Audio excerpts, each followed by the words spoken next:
Baik, pada kali ini kita akan membahas tentang podcast pembelajaran. Namun, sebelum kita masuk ke pembahasan selanjutnya, terlebih dahulu kita akan membahas tentang 3 macam gaya belajar peserta didik. Yang pertama, ada gaya belajar visual. Maksud dari gaya belajar ini adalah ketika peserta didik lebih mudah untuk meresap materi pembelajaran dengan cara melihat. Yang kedua, ada gaya belajar auditory. Maksud dari gaya belajar ini adalah ketika peserta didik lebih mudah untuk meresap materi pembelajaran dengan cara mendengar. Yang terakhir, ada gaya belajar kinestetik. Maksud dari gaya belajar ini adalah ketika peserta didik lebih mudah untuk meresap materi pembelajaran ketika mereka mempraktikkannya secara langsung. Pada video kali ini, kita akan fokus ke gaya belajar auditory. Peserta didik yang memiliki gaya belajar auditory memiliki ciri-ciri sebagai berikut. Yang pertama, mereka cenderung berbicara kepada diri sendiri ketika belajar. Yang kedua, fokus mereka mudah terganggu dengan keramaian. Yang ketiga, mereka senang membaca dengan mengeluarkan suara. Dan yang keempat, mereka mudah mengingat nama saat berkenalan dengan orang baru. Contoh cara belajar yang tepat bagi anak auditori sebagai berikut. 1. Merekam penjelasan materi untuk didengarkan ulang. 2. Belajar secara diskusi bersama. 3. Mendengarkan penjelasan materi dengan seksama. Dari ketiga contoh ini, dapat ditarik kesimpulan bahwa anak-anak auditori membutuhkan audio untuk didengar agar mereka dapat meresapi materi pembelajaran yang ada. Maka, dari cara belajar tersebut, media pembelajaran yang paling cocok untuk anak auditori adalah podcast. Selanjutnya, kita akan membahas tentang manfaat podcast. Manfaat podcast yang pertama ada melatih imajinasi. Sama halnya dengan membaca, mendengarkan podcast juga bisa melatih imajinasi. Sebab, pada umumnya podcast tidak memiliki visual. Yang berarti, peserta didik akan memfokuskan pada indera pendengaran mereka. Dan mereka akan membayangkan hal yang telah dibicarakan oleh pengajar. Sehingga, hal tersebut akan melatih imajinasi mereka.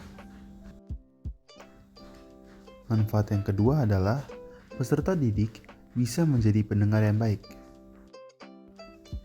Ketika peserta didik secara terus-menerus mendengarkan podcast, maka hal ini akan melatih kemampuan mendengar mereka. Yang nantinya mereka akan menjadi pendengar yang baik. Manfaat ketiga yaitu melatih stimulasi otak. Hal ini berkaitan dengan brain gym yang dapat menstimulasi otak peserta didik. Yang keempat, meningkatkan kemampuan membaca.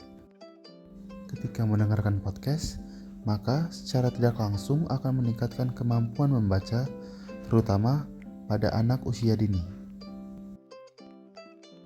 Pembahasan selanjutnya adalah kelebihan dan kekurangan podcast.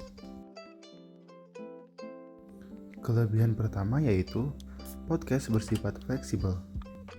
Podcast dapat didengarkan kapanpun dan dimanapun kita berada. Dan bahkan dapat diiringi dengan kegiatan lain. Yang kedua, lebih hemat internet.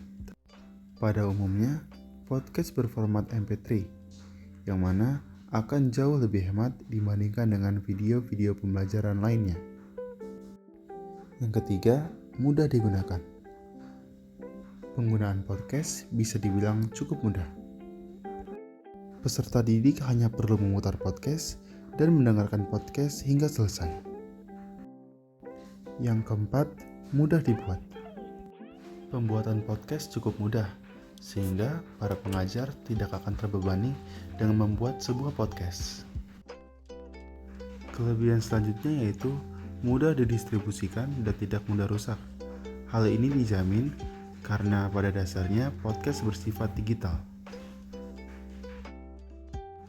Selanjutnya, kita akan membahas tentang kekurangan podcast. Yang pertama, hanya menggunakan satu indera. Hal ini mengakibatkan bahwa podcast hanya cocok bagi anak yang memiliki gaya belajar auditori saja. Kekurangan lainnya yaitu peserta didik akan cepat bosan dan podcast ini tidak dianjurkan memiliki durasi yang panjang. Pembahasan selanjutnya yaitu membuat podcast pembelajaran. Dalam podcast pembelajaran, apa saja sih yang harus diperhatikan?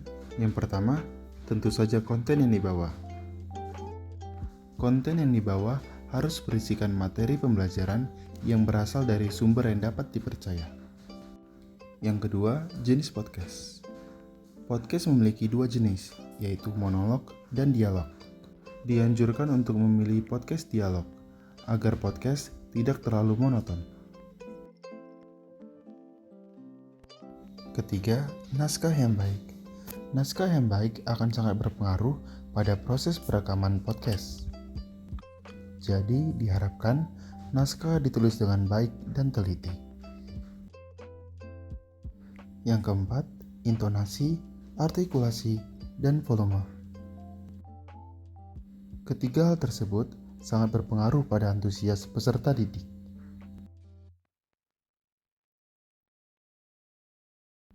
Yang terakhir, ada durasi. Durasi yang dianjurkan adalah 5-10 menit. Sekian pembahasan dari saya. Terima kasih telah menonton.